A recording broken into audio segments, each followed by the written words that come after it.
Welcome student, this is Miss Sanam Iftikhar. We are continuing the chapter number 2 of your National Book Foundation book for class 9th chemistry. Last time बेटे हमने classification of matter and allotropes of carbon को अच्छी तरह से पढ़ा था. आज हम जो टॉपिक स्टार्ट कर रहे हैं that is solutions. During this video I will cover some important parts about solution, जिसमें हम लोग फर्स्ट ऑफ ऑल एक मेजर डेफिनेशन पढ़ेंगे कि व्हाट इज अ सॉल्यूशन. उसके बाद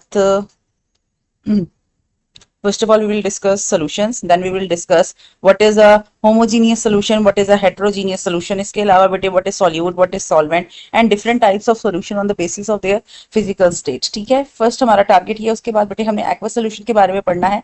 next we will classify the solution on the basis of the amount of solute that is present in them. ठीक है, तो बेटे starting from the very major point that is what is solution. देखो solution किस चीज को कहते हैं, जब भी हम एक लिक्विड सब्सटेंस या एक कोई भी दो सब्सटेंसेस को आपस में मिक्स करें, इस हद तक इस तरह से मिक्स करें कि वो एक दूसरे के अंदर बिल्कुल इन्फ्यूज हो जाए और उसमें से एक सब्सटेंस की क्वांटिटी कम हो और दूसरे सब्सटेंस की क्वांटिटी ज्यादा हो. जिस सब्सटेंस की क्वांटिटी कम होगी उसे हम सॉल्यूट कहेंगे और जिस सब्सटेंस की जो क्वांटिटी है वो ज्यादा है वो सॉल्वेंट कहलाएगा. और बेटे हम लोग अपनी जूनियर क्लासेस में ये पढ़ते थे कि सॉल्यूट हमेशा सॉलिड होता है और सॉल्वेंट हमेशा लिक्विड होता है. बट रियली अगर हम लोग इन डेप्थ जाए तो ऐसा कुछ भी नहीं हो सकता. ऐसा कुछ भी नहीं है. जो सॉलिड है, जो हमारे पास सॉल्यूट है, वो भी तीनों फिजिकल स्टेट में हो सकता है, यानी वो सॉलिड भी हो सकता है, लिक्विड भी हो सकता है, गैस भी हो सकता है. इसी तरह हमारा जो सॉल्वेंट है वो कोई भी ऐसा सब्सटेंस है जो ज्यादा क्वांटिटी में हो सोल्यूशन में, वो सॉलिड भी हो सकता है, लिक्विड भी हो सकता है और गैस भी हो सकता है. ठीक है, तो ये हमारे पास कुछ मेजर पॉइंट्स हैं जो कॉन्सेप्ट डिलीवर करते हैं इस टॉपिक का. सबसे पहले बेटे हम डेफिनेशन देख लेते हैं. What is solution?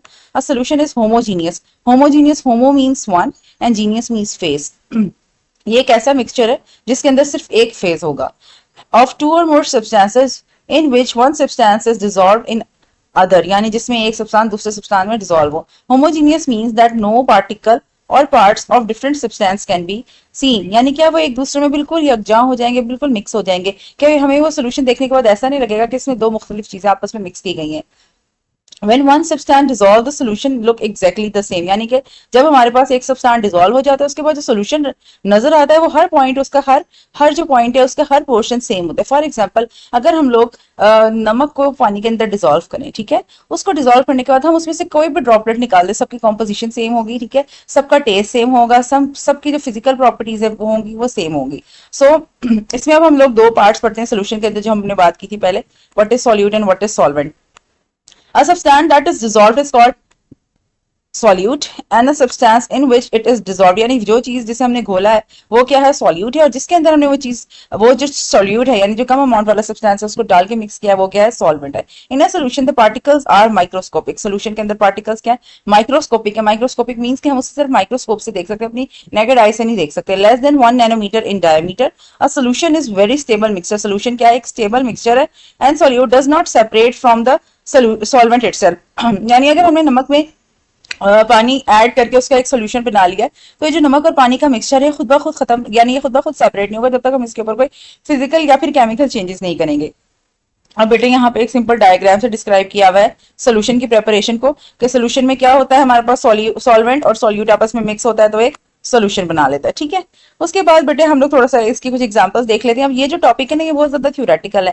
जो चीजें समझने वाली थी वो सिर्फ फर्स्ट जो पैराग्राफ है उसमें थी. अब जो आगे पूरे 2-3 पैराग्राफ्स आएंगे ये सारे थ्योरेटिकल हैं. इसमें आपने बेटे सिंपली याद करना होगा कि अगर ये वाला सोल्यूशन है तो उसके अंदर सॉल्यूट कौन सा है, सॉल्वेंट कौन सा है और इन सारे सॉल्यूट और जो सॉल्वेंट है उनके फिजिकल स्टेट्स क्या है. और बेटे this can appear as a short question. ठीक है, इनमें से ऐसा हो सकता है जैसे गैसियस सोल्यूशन है, लिक्विड सोल्यूशन है या फिर हमारे पास सॉलिड सोल्यूशन है, इनमें से किसी की भी शॉर्ट फॉर्म में क्वेश्चन आ जाए, या फिर types of solution on the basis of physical state, या आपके पास एक इंपॉर्टेंट लॉन्ग क्वेश्चन भी आता है. ठीक है, इसके अलावा इसमें छोटे छोटे हमारे पास इन्फॉर्मेशन भी है तो ये एज एन एमसीक्यू भी आपके पेपर में अपेयर हो सकता है. सो अब हम इसे स्टार्ट करते हैं. In a salt solution, salt is solute and water is solvent. More than one solute में भी dissolve in a solution. For example in soft drink, यानी जरूरी नहीं है कि हमारे पास एक सोल्यूशन में एक ही सॉल्यूट हो, हम एक सोल्यूशन बनाते हुए एक से ज्यादा सॉल्यूट भी एडअप कर सकते हैं और इसी तरह हम एक से ज्यादा सॉल्वेंट भी एडअप कर सकते हैं. ऐसा नहीं होता कि एक सोल्यूशन में एक सॉल्वेंट और एक सॉल्यूट ही हो. ठीक है, तो वो कह रहे हैं अगर हम सॉफ्ट ड्रिंक की एग्जाम्पल देखें तो water is solvent while other substances like sugar, salt and carbon dioxides are solute. Consider example of air where nitrogen is solvent and oxygen and carbon dioxide and trace gases are solute. अब देखो यहाँ पे जो nitrogen gas है बच्चों, oxygen है, carbon dioxide है और अदर ट्रेसेस गैसेस, सारी की सारी गैसेस हैं, यानी ये गैसियस स्टेज में है। तो हम ये नहीं कह सकते गैसियस स्टेज में अगर हम लोग अपनी वही पुरानी डेफिनेशन लेके चलें कि जो सॉल्यूट है वो सॉलिड होना चाहिए और जो हमारे पास सॉल्वेंट है वो लिक्विड होना चाहिए, तो फिर हमारी ये डेफिनेशन खराब हो जाती है। तो हमारे पास वही आपने कॉन्सेप्ट रखना है कि सॉल्यूट भी और सॉल्वेंट भी दोनों के दोनों तीन फिजिकल स्टेट में हो सकते हैं, या तो सॉलिड हो सकते हैं, लिक्विड हो सकते हैं, गैस हो सकते हैं। इस सिचुएशन में अगर हम एयर को एग्जांपल लें तो इसके अंदर जो हमारे पास सॉल्यूट है और सॉल्वेंट है दोनों के दोनों क्या है, गैसियस स्टेज में है, क्योंकि हमारे पास नाइट्रोजन की कंसंट्रेशन आपको पता है 78% के 78.8% होती है, यानी अप्रोक्सीमेटली 79% होती है एयर में। तो हम ये कह सकते हैं कि सबसे ज्यादा क्योंकि अमाउंट इसकी है, कंसंट्रेशन इसकी है, इसलिए नाइट्रोजन गैस है वो हमारे पास सॉल्यूट है और बाकी जो नाइट्रोजन गैस हमारे पास सॉल्वेंट है और बाकी जो सब्सटेंसेस हैं जो लो कंसंट्रेशन में जैसे ऑक्सीजन है, कार्बन डाइऑक्साइड है, ट्रेसेस गैसेस हैं, ये हमारे पास बेटे सॉल्यूट हैं। On the basis of physical states of solvent and solute can be categorise, यानी अगर हम देखें फिजिकल स्टेट सॉल्वेंट की और सॉल्यूट की कंसिडर करें तो हम लोग जो सॉल्यूशंस हैं उनको क्लासिफाई कर सकते हैं liquid solution, solid solution and gaseous solution. Generally the solutions are found in three physical states depending upon the physical state of solvent, like air is gaseous, sea water is a liquid solution and oils are the solid solution in real life। अब बेटे इन्होंने इनकी example दी हुई है जो आपके पास MCQs की form में आ सकती है। नेक्स्ट अगर हम देखें gaseous solution, in gaseous solution the solvent is gas and the solute can be a gas और लिक्विड और सॉलिड। फॉर एग्जांपल, अब ये बेटे आपने ज्यादातर इसमें से चीजें थ्योरेटिकल नहीं याद करनी है। For example, a mixture of nitrogen and hydrogen is used in Haber's process, that is ammonia formation, and other is the mixture of ammonia and carbon dioxide can be used for the urea preparation, fog, clouds, mist। ठीक है, ये तीनों the three are the examples of solution where liquid water यानी solvent solute है is dissolved in the gas यानी air, that is gas in a solvent। smoke is a solution of carbon particles in the gaseous air in our daily life। तो बेटे यहाँ पे जितनी भी examples हैं ये किसके अंडर आएंगी, गैसियस सॉल्यूशन। तो जब भी आपने इसको डिस्क्राइब करना है आपने क्या करना है, पहले गैसियस सॉल्यूशन की डेफिनेशन बता देनी है और उसके बाद बेटा इसकी एग्जांपल्स आपने डिस्क्राइब कर देनी है। तो आपके पास यहाँ तक ये जो है, यहाँ तक ये फर्स्ट लाइन हमारे पास इसकी डेफिनेशन हो जाएगी और बाकी क्या है, बाकी बेटे इसकी हमारे पास वो आ जाएंगी एग्जाम्पल्स। ठीक है, राइट। उसके बाद बच्चों अगर हम देखें नेक्स्ट हमारे पास है liquid solution. So what is liquid solution? Carbonated drinks are solutions where solvent is liquid and solute is gaseous carbon dioxide. तो अभी हमारे पास फर्स्ट एग्जांपल आ गई, rectified spirit produced by fermentation of sugar cane vinegar, that is acetic acid and water are example of solution where liquid is dissolved in liquid। ठीक है, brine and sugar solution, brine किसे कहते हैं, जो salt solution होता है high concentration से हम brine कहते हैं, और sugar syrup are the solution of solid salt and sugar in water। लेकिन ये फिर क्योंकि ये सब कुछ वाटर में बन रहा है यानी इसमें जो सॉल्वेंट है वो लिक्विड है तो हम इसे क्या कह रहे हैं, लिक्विड सॉल्यूशन कह रहे हैं। उसके बाद बेटे थर्ड हमारे पास है सॉलिड सोल्यूशन। सो बेटे सॉलिड सोल्यूशन में क्या एग्जांपल है, hydrogen gas on the nickel metal surface is used in the ghee industry where hydrogen gas is solute and nickel catalyst is solvent. अब जो निकल है ये क्या है, सॉलिड स्टेट में है। Solution of any metal that is solid in a liquid mercury is called amalgam। बेटे amalgam की जो definition, this is very important और ये बहुत दफा बोर्ड एग्जाम में आ चुकी है कि what is amalgam? Amalgam is a solution of any solid that is metal in a mercury liquid। Olays industry is very common these days। Olay are formed by mixing different metals like brass, bronze and steel। So these all are the example of solid solution। Next बेटे moving towards the aqueous solution. So aqueous solution क्या होगा बेटे, aqueous solution हर उस solution को कहा जाएगा जहां पे सॉल्वेंट वाटर होगा। ठीक है, जहां पे भी वाटर सॉल्वेंट होगा उसे हम एक्वस सोल्यूशन कहते हैं। और बेटे this is very important to note कि हम वाटर को यूनिवर्सल सॉल्वेंट भी कहते हैं क्योंकि हमारे पास ये जो वाटर है इसके अंदर wide variety of solute dissolve हो सकते हैं। ठीक है, इसकी इसी प्रॉपर्टीज की इसी एबिलिटी की वजह से हम इसे किंग ऑफ सॉल्वेंट्स या फिर यूनिवर्सल सॉल्वेंट्स कहते हैं। सो बेटे एक्वस सोल्यूशन देख लेते हैं क्या लिखा हुआ है आपकी बुक में। So aqueous solution is formed by dissolving substances in water। The dissolved substances in an aqueous solution may be solid, gas or other liquids। In order to be a true solution, a mixture must be stable। For example, sugar in water, table salt in water। Water is called as universal solvent because it dissolves majority of components present in the earth's crust। ये बेटे this is the most important line of this paragraph। Aqueous solution are mostly used in our laboratories। अब बेटे हम लोगों ने classification पढ़ ली on the basis of their physical state, अब बेटे जो नेक्स्ट चीज हमने पढ़नी है वो है classification of solution on the basis of the amount of solute. अब देखो हमारे पास तीन तरह के सोल्यूशंस होते हैं। First one is the unsaturated solution, second is the saturated solution, then last one is the super saturated solution. तो बेटे इसको मैं थोड़ा सा आपको डिस्क्राइब करने की कोशिश करती हूँ। देखो हम लोगों ने क्या किया है, एक कप पानी का लिया है, उस पानी के अंदर मैंने 1 चम्मच शुगर डिजोल्व किया है, वो इजीली डिजोल्व हो जाएगी।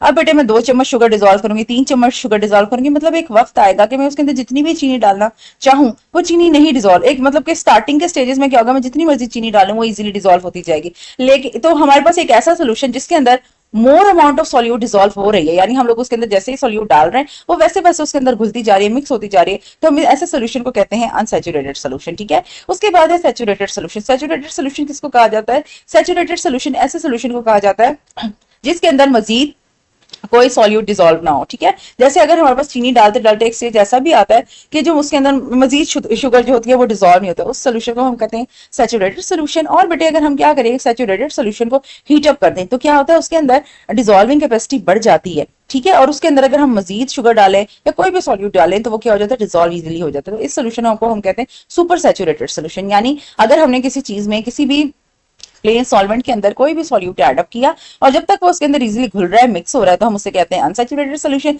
जैसे ही बेटे वो मिक्स होते होते स्टॉप हो जाए और हमारे पास मजीद डिजोल्विंग ना हो, मजीद मिक्सिंग ना हो, तो हम उसे क्या कहते हैं, सैचुरेटेड सोल्यूशन। और अगर सैचुरेटेड सोल्यूशन को हम हीट अप कर ले तो उस सोल्यूशन को हम क्या कहते हैं, सुपर सैचुरेटेड सोल्यूशन कहते हैं। अब बेटे हम लोग इनकी तरफ डेफिनेशन देख लेते हैं, what is saturated solution, unsaturated solution and super saturated solution. So इसमें कुछ मेजर मेजर डेफिनेशन है, हम उसको पढ़ लेते हैं आज के अपने लेक्चर में। नेक्स्ट लेक्चर में बेटे हम लोग इसका बाकी पार्ट पढ़ेंगे। So first of all we have a saturated solution, then we have the unsaturated solution and lastly we have the supersaturated solution. A saturated solution is containing maximum amount of solute at a given temperature is called as a saturated solution. When a small amount of solute is dissolved in a given temperature is added in a solvent, solute dissolve very easily in the solvent. If the addition of solute keep on, a stage is reached when solvent cannot dissolve any more solute. At this stage further added solute remain undissolved. ठीक है, यही मैंने आपको बताई थी कि अगर हम लोग उसके अंदर एक हद से ज्यादा solute डालेंगे तो उसके अंदर undissolved रह जाएगा and it settle down at the bottom of the container, और वो कंटेनर के नीचे बैठ जाएगा on the particular level। और इस लेवल पे क्या होगा, a saturated solution is one in which undissolved solute is in equilibrium with dissolved solute. This line is very important कि saturated solution में क्या होता है, दो चीजें आपस में equilibrium में होती हैं, यानी एक दूसरे के इक्वल होती हैं और अपोजिट होती हैं। उनमें से एक क्या है, dissolved solute, और दूसरा क्या है, dissolved undissolved solute, और दूसरा है dissolved solute। At this stage a dynamic equilibrium is established, यानी हमारे पास कंटिन्यूसली जो डिजोल्व सब्सटेंस है वो अनडिजोल्व में कन्वर्ट हो रहा है और जो डिजोल्व और जो अनडिजोल्व है वो डिजोल्व में कंटिन्यूस हो रहा है। Also the distribution dissolution and crystallization continue at a given temperature but net amount of dissolved solute remains constant. So these 2 or 3 lines of this paragraph from this to this are the most important line for the paragraph, right? Next we are moving towards unsaturated solution, a solution which contain lesser amount of solute than that which is required to saturate it। यानी हमारे पास इतने amount of solute जो हमारे पास एक solution को saturate करने के लिए चाहिए, उससे कम अमाउंट जब भी हम उसके अंदर डिसॉल्व करेंगे तो हम उसे कहते हैं unsaturated solution. At a given temperature is called as unsaturated solution. Such solution have capacity to dissolve more solute and to become saturated solution. Next we have supersaturated solution.